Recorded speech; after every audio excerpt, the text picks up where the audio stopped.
एक बार थे 3 दोस्त माधुरी, नव्या और गीता जो बैठकर बातें कर रहे थे। अचानक से वहाँ पर एक कंगन बेचने वाला आया। कंगन, रंग बिरंगे कंगन। सब खुश हो गए और कंगन वाले के पास चल उठे। पर माधुरी उदास थी क्योंकि उसके पास कंगन खरीदने के पैसे नहीं थे। नव्या और गीता ने देखा कि माधुरी निराश थी तो उसके पास मुड़कर वापस गए और पूछा कि क्या हुआ। नव्या, मेरे पास कंगन के लिए पैसे नहीं है। कोई नई बात है क्या? तुम तो हमेशा यही कहती हो। अरे माधुरी, बुरा मत मानो, धीरे धीरे पैसा जमा कर कर तुम बाद में भी खरीद सकती हो। मैं भी उसी समय खरीदूंगी। चलो, जब तक तुम्हारे पैसे जमा नहीं हो जाते हम इंतजार करेंगे। माधुरी ने अपने सहेलियों को अलविदा किया और घर की ओर चल पड़ी। घर पर उसकी माँ ने देखा कि उसका मन कुछ ठीक सा नहीं लग रहा था। क्या हुआ मेरी बच्ची? माँ, बाजार में एक कंगन वाला आया था। सब लोगों ने खुशी से कंगन खरीदे। अगर हमारे पास काफी पैसे होते तो आप भी मेरे लिए खरीदते ना। हाय मेरी बच्ची, चिंता मत करो। तुमको पता है असली धन क्या होता है? एक दयालु दिल और दूसरों की मदद करना, और इससे हम कुछ भी पा सकते हैं। ठीक है बेटा। अपनी माँ की बातें सुनकर माधुरी को अच्छा लगा और उस रात वह शांति से सो गई। एक दिन माधुरी और उसकी सहेलियाँ बातें कर रहे थे जब उन्होंने एक गधे को भारी लकड़ी उठा ले जाते हुए देखा। माधुरी ने गधे की ओर देखा और अपनी माँ की बातों को याद किया। माधुरी गधे का बोझ हल्का करना चाहती थी। अपनी सहेलियों से भी मदद मांगा। छी छी, ये गधा कितना गंदा है, मैं इसके पास भी नहीं जाऊंगी। माफ करना माधुरी, मेरे कपड़े नए हैं तो मैं नहीं आ सकती।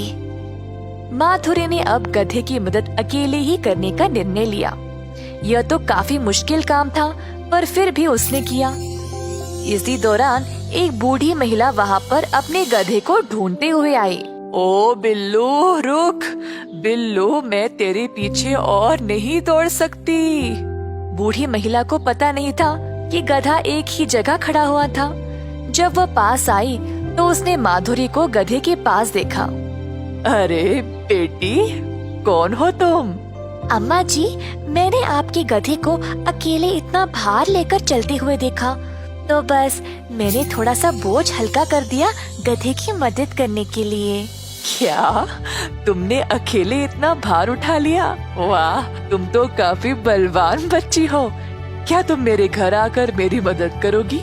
चलो, इस लकड़ी को साथ उठा ले चलते हैं। जरूर अम्मा जी। माधुरी बूढ़ी महिला के घर गई और उसकी मदद की। ठीक है अम्मा जी, अब मैं घर चलती हूँ।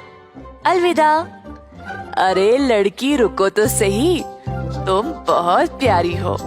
तुमने अपने कपड़ों और हाथों के गंदे होने की परवाह किए बिना मेरी इतनी मदद की।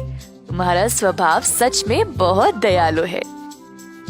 ये चक्की ले जाओ, मेरी तरफ से तुम्हारे लिए एक तोहफा। माधुरी को लगा कि यह चक्की रसोई में उसकी माँ को काम आएगी और खुशी से भेंट स्वीकार किया। प्यारी बच्ची, यह कोई साधारण चक्की नहीं है, ये जादुई चक्की है। इस चक्की से तुम कोई भी खाने की चीज पा सकती हो और केवल तुम ही इसको रुको रुको कहकर रोक सकती हो।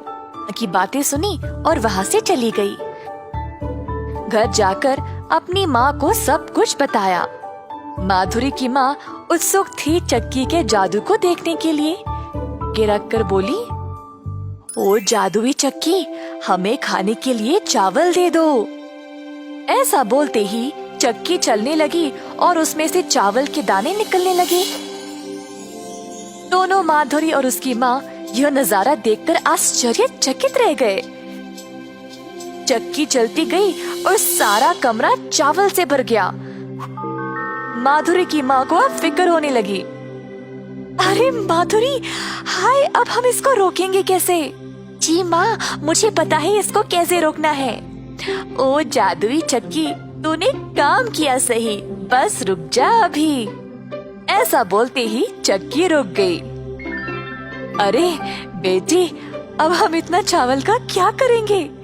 अरे हाँ, हम इसको बाजार में बेचकर पैसे कमाएंगे। तो दोनों गए बाजार और चावल को बेचकर अच्छा पैसा कमाया। कई दिनों तक उन्होंने चावल, अनाज, गेहूं सब बेचकर खूब धन कमाया। माधुरी की माँ ने माधुरी के लिए वो सारी चीजें लाई जो उसको चाहिए था।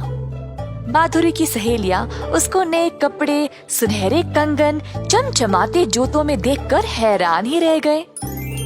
इस कहानी से हम ये सीखते हैं कि जब हम दूसरों की मदद दिल से करेंगे तो उसका इनाम कई गुण ज्यादा होकर वापस हमारे पास ही आता है।